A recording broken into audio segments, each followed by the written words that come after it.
Ahoy there folks, I'm Captain Benzie and welcome back to another video for EVE Echoes. Today we have patch notes for the August 3rd anniversary update for the game. Can you believe this game has managed to squeak it past the 3-year mark? I don't think it's going to reach the 4th year, not with actual live update cycles like we're getting currently at least, but hey, that's another topic for several other videos that I've already done. What I'm going to do today is go through the patch notes. I have been hinted there are some things that I will actually really like in here, and this puts me in a good mood because, you know what? I want to like EVE Echoes. I keep saying this, it's just when the developers are adamant to do the things that, you know, you have been crying for, but in a way that makes no sense, it's almost as bad as them just outright ignoring you in the first place. Anyway, I'm going to go through these patch notes. I'll put a link to where you can find these in the description of the video. Obviously, you can also see them in-game on the main menu, and we're going to read through them. I'm going to give my thoughts and opinions and talk about how this works and how it'll affect the game. Is it a good thing? Is it a bad thing? Is it a mixed bag? I would love to hear your thoughts and opinions in the comment section down below. Please hit like on the video. It does majorly help out. And if you do want to help me keep making content, then you can do so by heading across to my Patreon page, my PayPal tip jar, or indeed my Redbubble merchandise store. And if you are heading up to EVE FanFest this year, I'll see you there. So, update notes 08/16, 2023, 16th of August. So, dear new pilots in New Eden, undergoing maintenance. This obviously should be done by the time that you're watching this video. Cobalt Edge region briefing. As the exploration of New Eden's border regions progresses, an increasing number of people are directing their attention to Cobalt Edge. Capsuleers refer to it as the Far Sub-Galaxy, because it's one of the 8 far regions awaiting exploration. Really, no one's calling it that. No one is calling that. They're called the drone regions.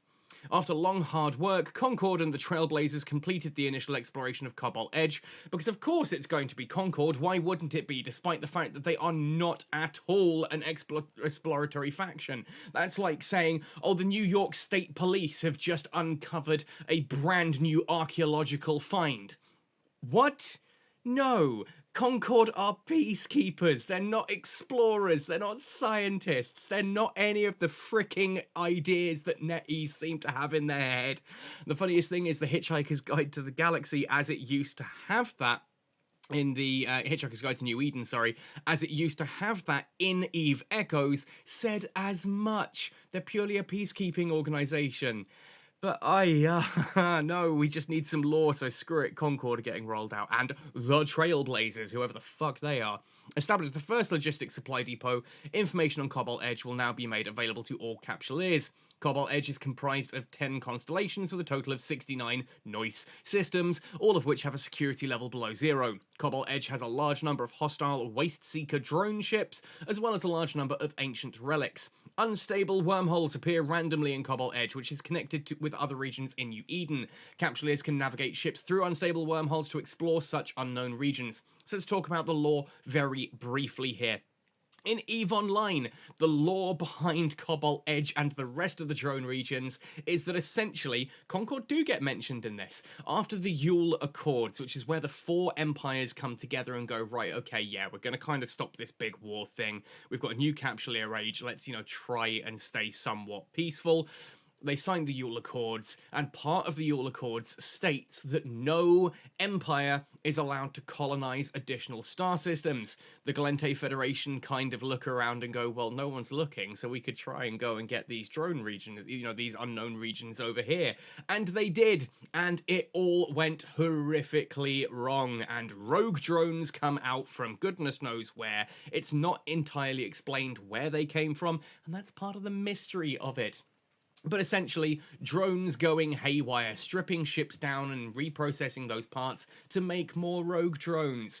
Oh yes, at which point the Galente Federation goes, oh crap, we have unleashed a literal Leviathan here. What do we do? Concord, please help. And so Concord seals off the gates and then later on opens them back up, allowing Capsuleers in to help handle the rogue drone threat. Rogue drones have actually spread across the rest of New Eden since then, and if you are doing standard agent missions, or indeed the Sisters of Eve Epic Arc, you'll go up against rogue drones early on in your career in EVE Online. It's a really cool bit of lore. Here it's just, Concord are going to find a new place for you all. Isn't that fun? Yeah. And then wormholes. Wormholes have a massive thing in EVE Online where essentially it's this huge graviton wave, an event called Caroline Star. This massive star goes supernova, and the graviton waves from that and the Dyson sphere plus a load of Esogen 5 processing plants and that, developed originally by the Sleepers and the Drifters, kind of explodes backwards through Anoikis and ends up tearing holes in reality that make wormholes. Here it's just wormholes appear randomly. We couldn't think of an actual reason for wormholes. It was just a nice, easy way to get people into Cobalt Edge, really. Yeah, that's how much we care about the lore in Echoes. Cool. Unstable wormholes are random passages that connect two places in the universe. Wormholes may lead to a known system or a completely unknown wormhole system, regardless of their physical location. Ooh, does that mean we're getting J-space? Does it? Heck. Thanks to the popularity of warp drives, capsuleers can steer their ships through wormholes to jump, much like a Stargate. Because that's how science works, apparently. That's not how science works. It's nothing to do with warp drives. God. What? What? Tell me you've never read up on an Einstein-Rosen bridge. Tell me you've never read up on an Einstein-Rosen bridge or looked at any of the other possible wormhole mechanics in science. Again, in EVE Online, you have a team of people who are coming up with stories based on Dyson spheres, Esogen 5, the freaking Higgs anchor, which is advanced quantum physics about how a Higgs field interacts with the energy strings, basically, that represent different particles to give mass. Like, that's amazingly complex science, and CCP leans in hard to that. Here it's just, yeah, warp drive. The unstable wormholes found so far are a passage that only randomly appears in ordinary systems within the Empires and Cobalt Edge. It's not possible to reach the wormhole system through these wormholes. Oh, I've jumped right ahead. I've missed a whole load of it there. Thanks to the popularity of warp drives, capsuleers can steer their ships through wormholes to jump much like a Stargate. Because everyone at NetEase is an absolute idiot and no one's picked up any form of astrophysics or just basic physics textbook since their GCSEs or whatever the Chinese equivalent is. The recently discovered wormholes are distributed in Cobalt Edge and the low-sec space of New Eden. You will not find these in null-sec or high-sec. With multiple wormholes leading to the same rift space, capsuleers can quickly move between multiple regions through wormholes. Now, this talk about rift space here, this sounds really quite interesting, but I have read slightly ahead on this part and it's not what it seems. The rift space is a type of microspace, instead of a complete wormhole system. Waste Seeker drones are common in this space, so capsuleers need to be prepared for battle. That sounds amazing, right? That is basically J-space that they're talking about here, in sort of a minimal system, kind of like a nihilist dead space. That's not what this is. Wormhole system, a special and completely unknown system that can only be reached through a certain kind of wormhole. The New Eden star charts have no record of it, and there is no presence of Concord or the Empires in the system. That's J-space. The unstable wormholes found so far are a passage that only randomly appears in ordinary systems within the Empires and Cobalt Edge. It's not possible to reach the wormhole system through these wormholes. As technology advances, it may become possible to discover special wormholes leading to the wormhole system in the future.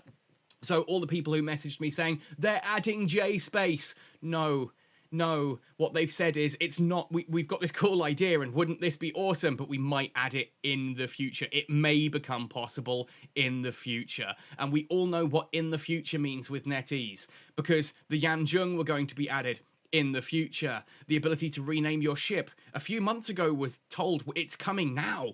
Like, you're getting it now. That's now back in the future.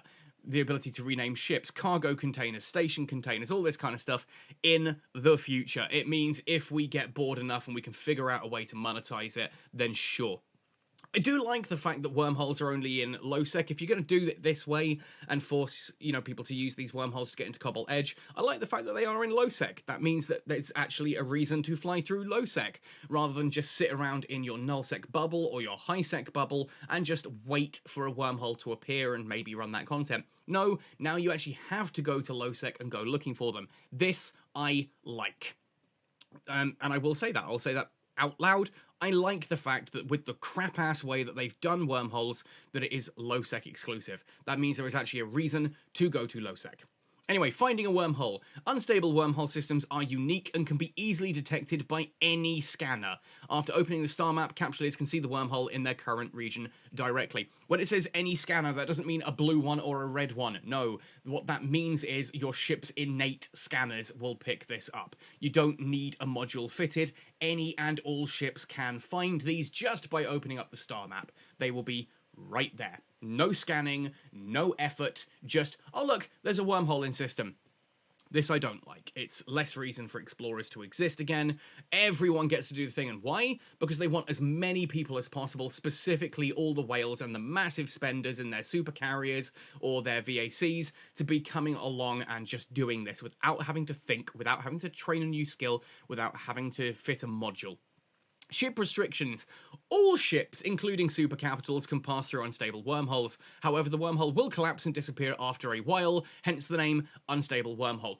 After a while, there is no mass limitations on these to restrict how much of a ship can go through. So again, super carriers and carriers are going to absolutely dominate out here. Of course, you've just bought a Science Sea. Netties have just sold you a Science Sea. How angry are you going to be if you now can't use it in the new content? Because that's how NetEase works.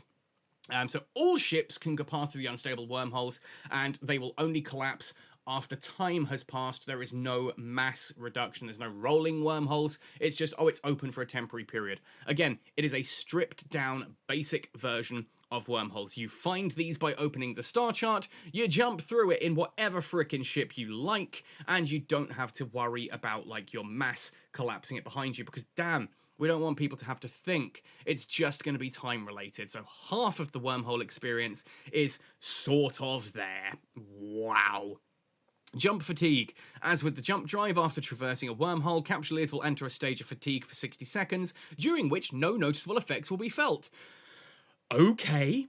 If you pass through the wormhole again while fatigued, capsuleers will be weakened for 180 seconds. Capsuleers will not be able to pass through the wormhole while weakened, therefore capsuleers need to plan carefully for their wormhole traversal timing. Cool. So that is basically polarization, but made dumb and short. Literally, that's it. So, oh, you can jump through a wormhole, and then if you jump back within 60 seconds, then you've got a 180-second timer before jumping again. So as long as you wait 60 seconds, which, by the way, is the length of the gate cloak, you can just jump straight back through the wormhole and have no negative effects. And if someone's waiting for you on the other side there, the second your gate cloak drops, you can just jump back through the wormhole again, because it's a 60-second timer. That's freaking stupid. The entire point of polarization in EVE is essentially to stop you doing exactly that. In EVE Online, you can jump through a wormhole once every 5 minutes in each direction. So if I'm in System A jumping to System B, and I jump, it is then 5 minutes before I can do an A to B jump again. That means if I turn around and go B to A, I'm going to wait 5 minutes until I can go back A to B. If I jump A to B and I wait 3 minutes, then I jump B to A, there is going to be 2 more minutes before I can go A to B again. And if I do that, then it's going to be a time before I can go back to B to A. It's always a 5-minute duration in each direction. It's simple. It's hard to explain, but once you actually see it in practice, it's really straightforward. This is just I can't jump that for the next 60 seconds, but fortunately my gate cloak is 60 seconds, so I wait for the gate cloak to drop, and then I just turn around and jump straight back through it, and I'm completely freaking safe, because heaven forbid that someone actually lose a ship in a hostile environment in EVE Echoes. That just results in customer complaints, right? Maybe you should stop selling fucking ships then. Stargates. Due to the constraints of the environment... Oh, it's the environment again. And the Waste Seeker, the rogue drones, the Trailblazers whoever the fuck they are, have so far only succeeded in building the Stargates inside the constellation. No Stargates were built across constellations and across regions. So when you jump into Cobalt Edge, you are locked into that constellation. You cannot leave Cobalt Edge via Stargates. You cannot move across constellations via Stargates. You'd have to find a wormhole back out into wherever that leads in the rest of New Eden. Capsuleers can enter a constellation in Cobalt Edge through an unstable wormhole, but cannot enter Cobalt Edge through a Stargate from another Cobalt Edge region. Capsuleers are also unable to move through between multiple constellations in Cobalt Edge through Stargates. Thankfully, jump navigation was less affected. If there are cynosure or beacons in another constellation, Capsuleers can initiate a jump with their jump drive, but cannot perform the jump across regions. So you can't jump into and out of Cobalt Edge, but absolutely, if you want to, your capitals are going to be absolutely fucking broken, because, yeah, they're the only thing that can easily get around Cobalt Edge now. That gives capitals a major advantage. Like, that's insane. That's absolutely insane. One covert ops ship in another thing, and you can pull your entire fleet of capitals through, whereas any sub-cap is completely left behind. Yeah, awesome. Awesome, netties. Way to prioritize your capitals for PvP and basically mean that you are essentially having a Sino ship and then capitals. There is no point bringing sub-capitals that are not Sino ships because they can't jump across the constellations like this. They can't move around freely. The capitals can. Oh god, that's awful. That means that basically Cobalt Edge PvP is almost entirely guaranteed to be capitals and a few Sino beacons. That's literally it. No point for anything else. System broadcast. Due to the constraints of the environment and the Waste Seeker, no broadcast management centers have been established yet in any of the systems in Cobalt Edge, so there's no way to view online Capsuleers yet. The number of local Capsuleers will be displayed as question mark. Capsuleers may choose to broadcast their own local messages so that other Capsuleers in the current system can receive them, but doing so will reveal their own presence. This is like JSpace in EVE Online, and this I do like. It's a shame that it's a nullsec region that is essentially aping JSpace at this point in time. It's kind of a shame, but you know what? I won't look a gift horse in the mouth. I like this. It means you can't tell if an enemy fleet has just jumped into your system, and that is a good thing. The trouble is, you know that that entire fleet, if it does arrive, is Sinos anyway, so yeah. Due to the constraints of the environment and the Waste Seeker, again, the Trailblazers, whoever they are, have only successfully built a small logistics supply station located in EBYOS system Planet 6, which has been made open to all Capsuleers. It offers maintenance, construction, a hangar, and other features and functions. However, it does not feature any sentry guns, and a super capital ship is unable to dock here. Please be mindful of such limitations. Awesome, so this is where the solo players are going to get absolutely boned. It's the only place a solo player can really go to, and it is going to be PvP central. It is going to be camped 24/7. There is no safety there whatsoever, and you know what? Awesome. Lots and lots of destruction, but you wait, there's going to be alliances just sitting in there camping, and just killing any poor sod who happens to come out. Unfair, boring PvP is what I'd refer to that as, but hey, there we go. Due to constraints of the environment, again with the environment, Capsuleers are unable to set this station as their base. However, thanks to Strengthened Cloning Center, Jump Clone is still operable. So you can't go straight back here, but you can go straight back here. You can't set it as a home station, but you can use a jump clone to it. Of course, wouldn't want people coming straight back to this station for free now, would we? No, we're going to want them to buy a load of Plex and swipe that for ISK, so that they can, or just keep the Plex actually, so that they can keep using the jump clone and just pay the Plex price to skip the cooldown and all of that. Yeah, cool. That makes sense, netties. Monetize how to get into this in the easiest way. Basically, if you've got a fleet of whales against a fleet of free-to-play players, the whales can get back in there. The others can't. Please note that Capsuleers may only enter Cobalt Edge by jump clone up to 3 times a day. Oh wow. Otherwise, the nerve system of the Capsuleer will be overwhelmed. Even the nerve relief service cannot relieve such a state. Cool. 3 time a day limitation. So again, other people can maybe do it once because of the cooldown on it, but if you've got enough money to throw at the situation, you can do it up to 3 times a day. Cool. Glad they put in a limitation, at least. Outposts. Due to the constraints of the environment. None of the currently available Capsuleer Outpost, Corporation Outposts, and add-on structures can be anchored in Cobalt Edge. Due to the constraints of the environment, I'm beginning to think is more the financial environment for NetEase. Due to the constraints of our monetization scheme, and none of the currently available Capsuleer Outposts, Corporation Outposts, and add-on structures can be anchored.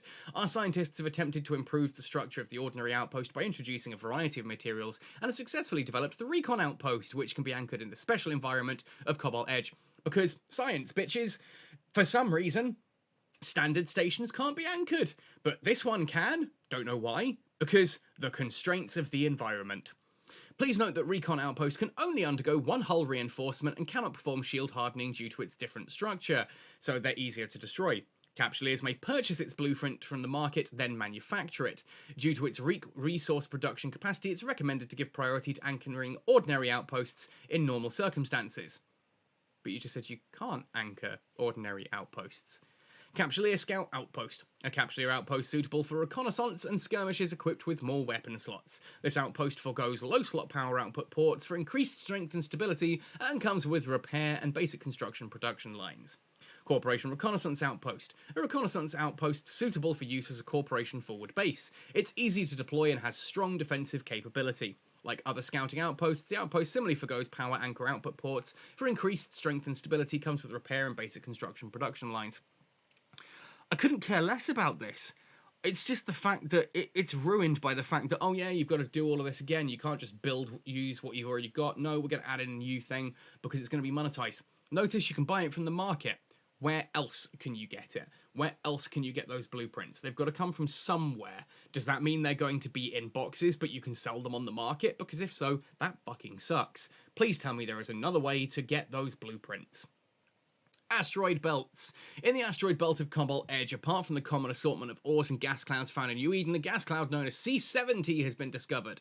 This particular cloud is utilised in the research and development of new materials. Recent reports have revealed the presence of hidden waste seeker drones within the asteroid belt, which may attack ships during their mining operation. Capsuleers are advised to maintain a high level of vigilance when mining. Now this I do like. I think belt rats are something we should have had a long time ago. I think it does suck that it's Cobalt Edge only, but I'm hoping this is a test bed for adding it to the rest of the game. That said, because NetEase is additive, not iterative, I don't see that happening. That said, it's a good thing. It makes mining a little bit more active. And yeah, I know people come up to me and go, but I want to be able to play the game AFK. You're not playing the game, are you? Go do something else. Seriously, if oh, I can't AFK this is your issue, then go back to HiSec. Literally. Oh, but I don't make as much money in HiSec. Oh no. So your complaint is I can't do the thing completely AFK that earns as much money as the people who are paying attention. Yeah, good. Good, that's how games work. In fact, that's how life works. If you want to sit on your ass and do nothing with Eve Echoes, then don't expect to get as much money as the people who are willing to actually engage with it. Simple as that. Planetary interaction. Reports indicated that no new resources have been identified in Cobalt Edge, and its common resources do not significantly differ from those found in other systems within New Eden. Basically, we kind of ran out of time and forgot that PI was a thing, so, you know, yeah, we just kind of copy and pasted it from other regions around space, but hey, don't tell anyone. The Waste Seeker appears in the far borders of New Eden and is the collective term for the drone faction. Really, no, the collective term for the drone faction is rogue drones. These drones, ranging in size from frigates and battleships to even supercarriers, constantly patrol, scavenge and salvage shipwrecks in space to build their own bodies. They operate in groups, competing with Capsuleers for limited resources and living space. I would love this to be like actual EVE Online, where they can warp in and out of different anomalies and belts and things. I just don't see that being a thing in Echoes. I don't think that's going to be a thing at all. I think it is just going to be a case of, hey, drones are just ships in anomalies. It's going to be the same anomalies as before, but just with different ships in them. Nothing new in the form of AI. So what we're getting there is essentially, yeah, no real new materials, just new C70, but still no idea what we're actually building with it. Probably the outpost above, because heaven forbid people want to do that on day one. Yeah, you know, I kind of get it, and I don't necessarily disagree with that. It's just the whole kind of, oh yeah, we're just gating it artificially for whatever reason, but there we go. Waste Seeker Encampment. A Waste Seeker encampment commonly found in Cobalt Edge. They vary in size and are filled with Waste Seeker drones engaged in wreck salvaging operations. After defeating the Waste Seeker drones, Capsuleers have a chance to obtain various materials used in manufacturing ships and modules. The type and amount of materials obtained depends on the drone's capability to reprocess the wreck. Okay. Concord has offered a bounty for Capsuleers to help Concord in conducting more research on Waste Seeker drones, but no specific missions have been published yet. Basically, you will get bounties for killing these, you will get loot for killing them, but there are no missions out here. No, like, agent missions or story missions. Cool. Fine. Waste Seeker Checkpoint, a rare large encampment in Cobalt Edge. Alongside the presence of ordinary drones, it also has inhabited by elite entities that bear a striking resemblance to officers. Hence, the encampment is named the Waste Seeker Checkpoint. It's got officers, so it's called a checkpoint, because all checkpoints have officers, and all officers are always found at checkpoints, right? That's how the military works, right? Dave, is that how the military works? I think so. Defeat the elite drones among them to get materials that are commonly used to manufacture advanced ships and modules in New Eden. So again, not new ones. Looks like this might be just duplicating how to get other materials. They've kind of realized that, oh yeah, people aren't going to be running that content anymore now that we've got this. So let's add the loot from old content into this so that people only need to run this. That's kind of cool. I mean, I don't actually necessarily disagree with that. I think there's so much content and that in Eve Echoes that doesn't get run anymore because it is arguably pointless. That yeah, there's a lot of loot that is going to go completely unloved and unfound. So adding it into newer content, yeah, that works. I mean, you could find ways to keep the older content relevant and fun, but NetEase aren't going to do that, so this is plan B. Once all enemies have been defeated, some unanalyzed relics will become accessible, allowing captureers to obtain blueprints, materials, and other valuable loot from there. Some claim to have seen a Wastelander drone hive, but all reported sightings have abruptly ceased in recent times. The reason behind this sudden halt remains unknown. In other words, there could be a thing called a drone hive in here. Oh, hang on. Just dropped that. No idea what happened there. Some claim to have seen a Wasteseeker drone hive. Is that actually something that's in-game and it's just like, you know, the Overseer Dead Spaces? Possibly. Or is it like the, oh, we're totally adding J-Space, but we're totally not adding J-Space. Just don't read too closely, right? I don't know. Ancient Relics. A rare ancient relic site found in Cobalt Edge appears to have served as a multifunctional facility for production and research purposes, which holds significant research value. Wasteseeker drones are also common sighting here. You need to use a scanner to find these relics, and they're much more difficult to analyze. Please be ready before approaching. Capsuleers. Looks like there could actually be some enemies in here, which means having a combat ship for scanning, oh god, it means the Astero is basically the only ship capable of doing this, and or the Stratios. So the Probe Explorer, yeah, is going to have no point anymore because, oh look, enemies. Now, I've got no problem with there being enemies in these, but it would be nice if there were a reason to actually have, you know, a Probe Explorer rather than an Astero, but there we go. At least it's new exploration stuff, I guess. That's something. It's still not the hacking minigame, but it's new content. Cool. Genuinely cool. Wasteseeker drone. The currently confirmed conventional ships of the Wasteseeker drones consist of a total of 8 types. Ghostwind, Tracker, Savannah, Rusting, Ruins, Boulder Shatterer, Rover, and Scorched Land? Unfortunately, due to a lack of appropriate knowledge and technology, it's currently impossible to retrieve the damage hull of the Wasteseeker drone from its wreck. Similarly, researchers are at a loss as to how they can reverse engineer these ships. Judging by the weapon used by the Wasteseekers, their armament resembles a medium-range hybrid weapon of a cannon and a decomposer. What? As our technology advances, the potential for mastering Wasteseeker weapons and battleship technology remains within reach.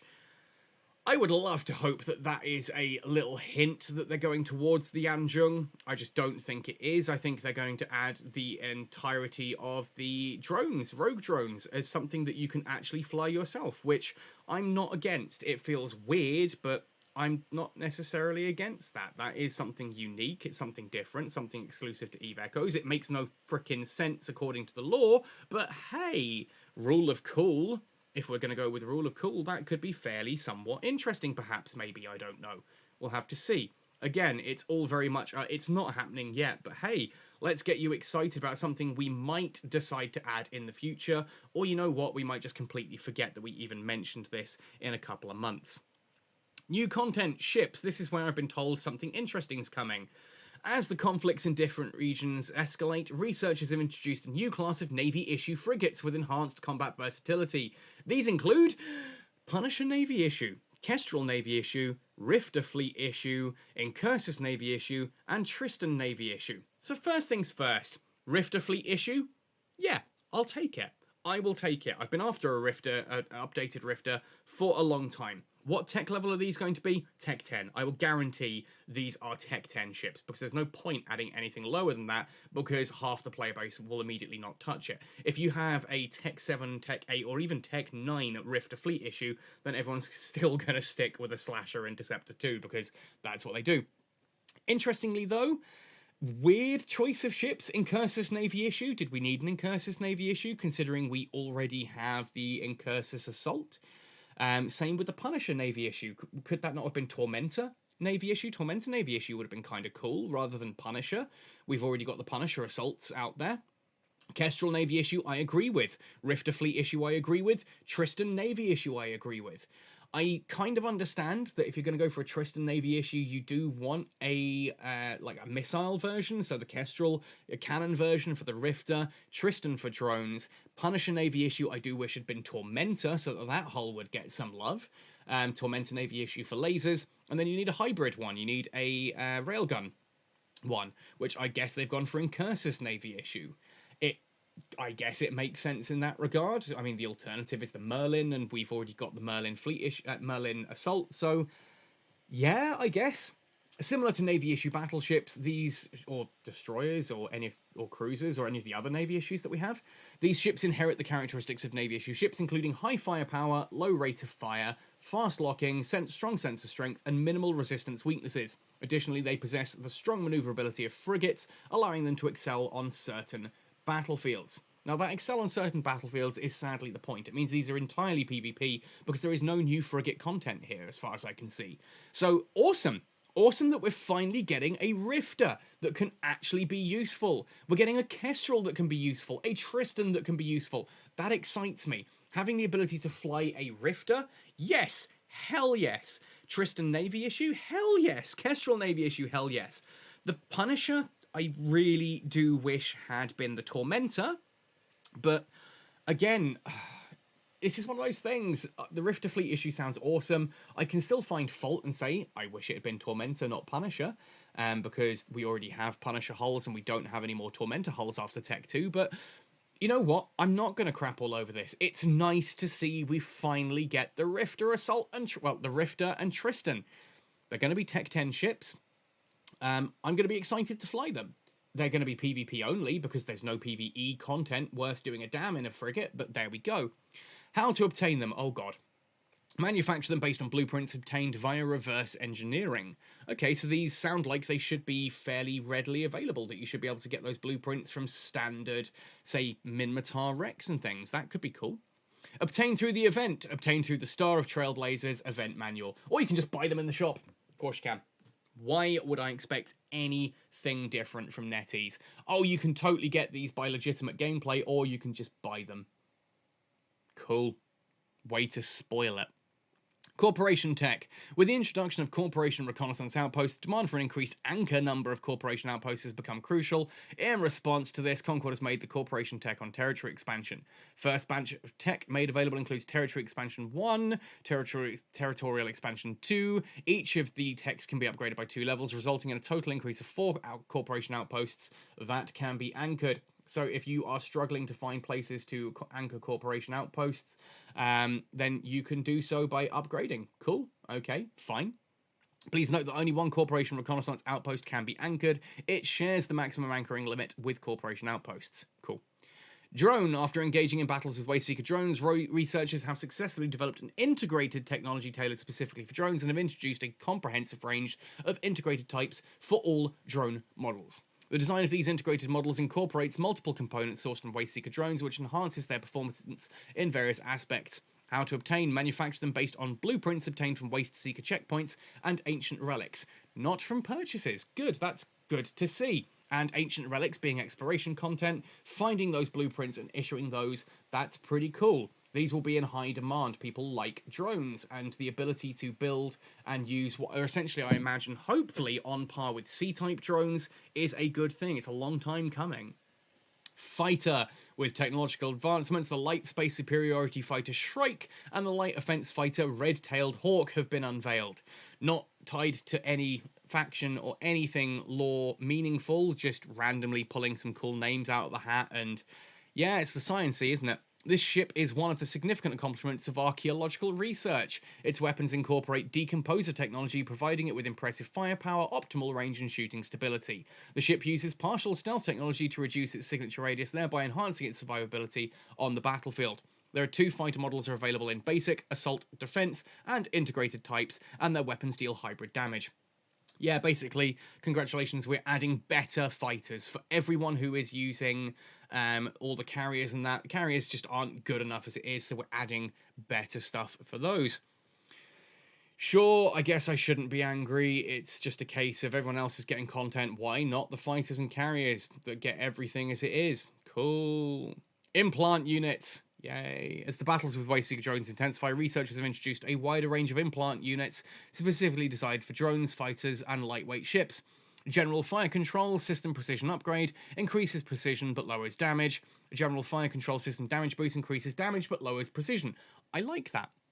I like that. Those are nice trade-offs. That's always a good trade-off.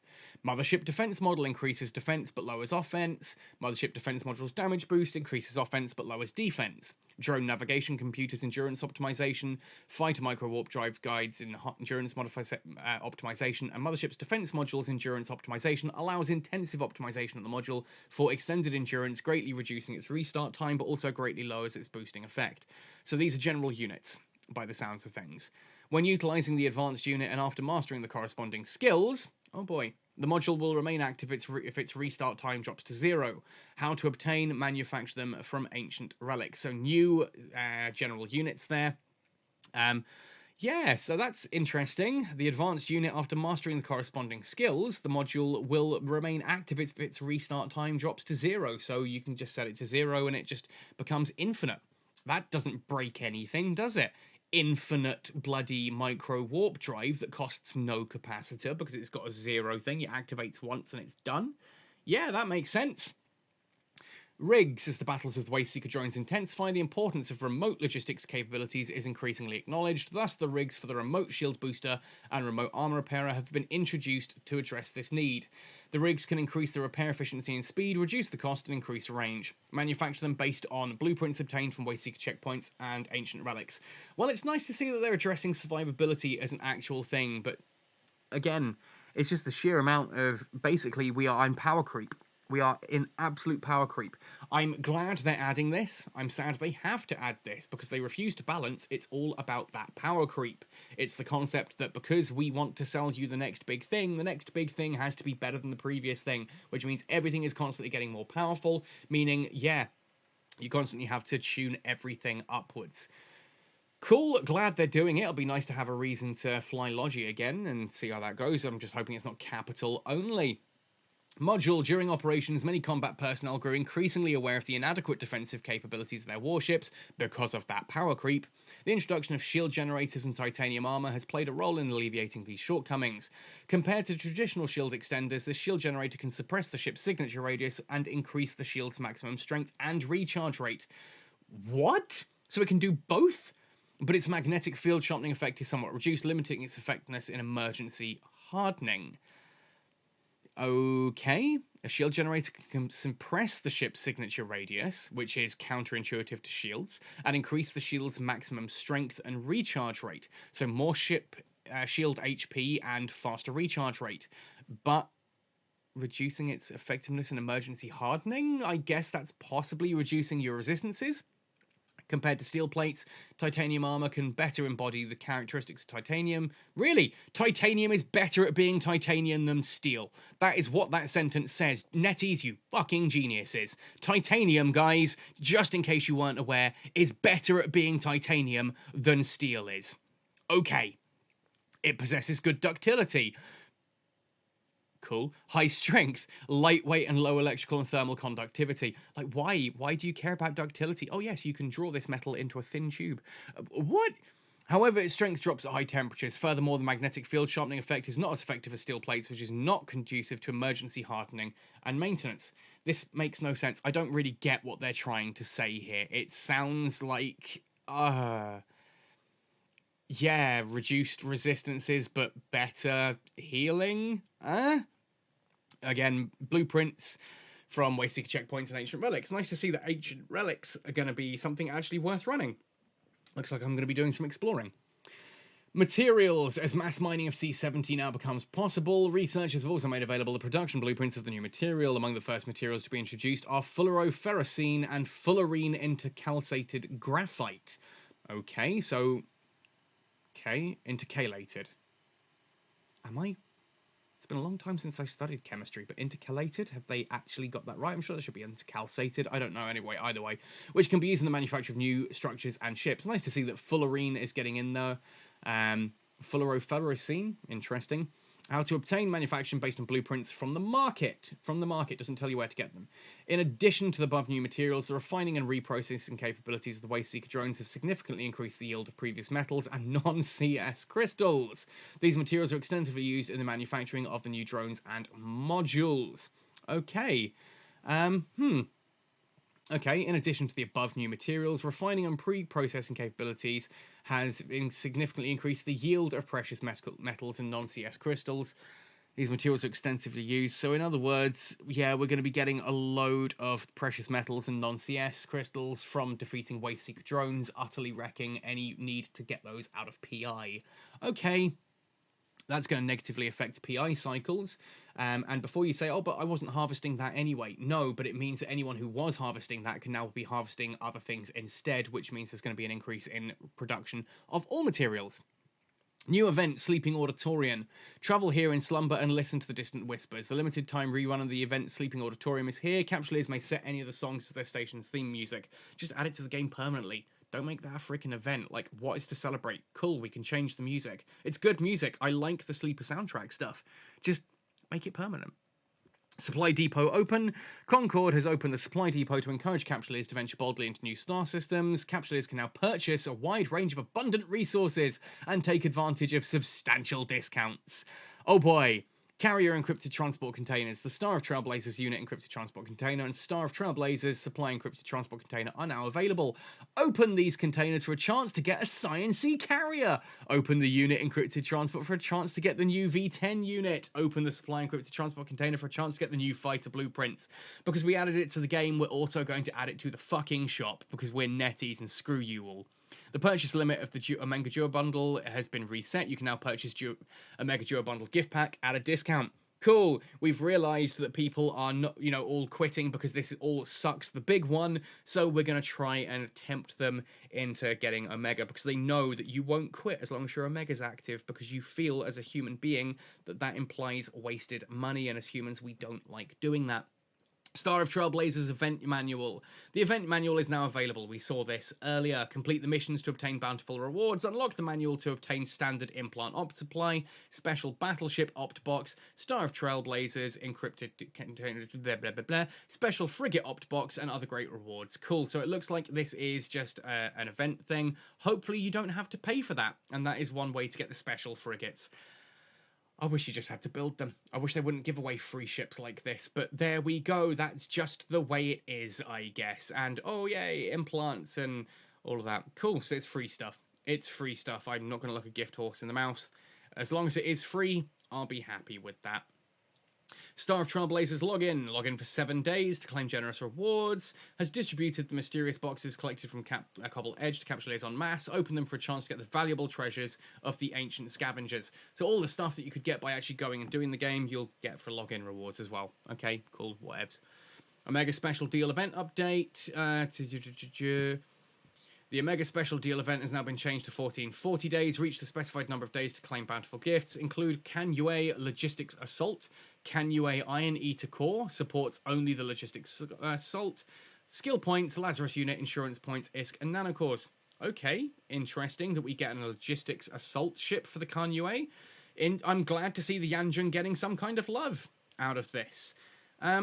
And it's just for having your Omega be active long enough, so I should have that straight off. Nice. It's in a battle cruiser with added logistics support capabilities, both logistics and defensive capabilities, making it proficient at using group repairers to provide long-term flight support for the fleet. When are we getting the actual Yanjun, though? Like, I'm glad we're getting some Yanjun, but we've still got no way to get decomposers if it has those capabilities, and we've still got no way to get the other ships and stuff, so it's kind of like, what? If this is just going to be a logistics that's better than the standard, like, Drake logistics and stuff, that's going to be really disappointing. But at the same time, it's the Canue, man. It's like finally getting some Yanjun up in this grill. Only 3 years in, and we still don't have the fucking basics that they promised were coming at launch. Opening of the Voyage Ceremony event. Yeah, you know about all of this. I'm not going to talk about it. If you know, you know. If you don't care. It's the cool Voyage Ceremony. Catskull is going to be present in that. It's the idea that there's this big parade and we get to fly in it. Special Frigate Trailblazer Nanocore Opt Box added to Concord Pass shops.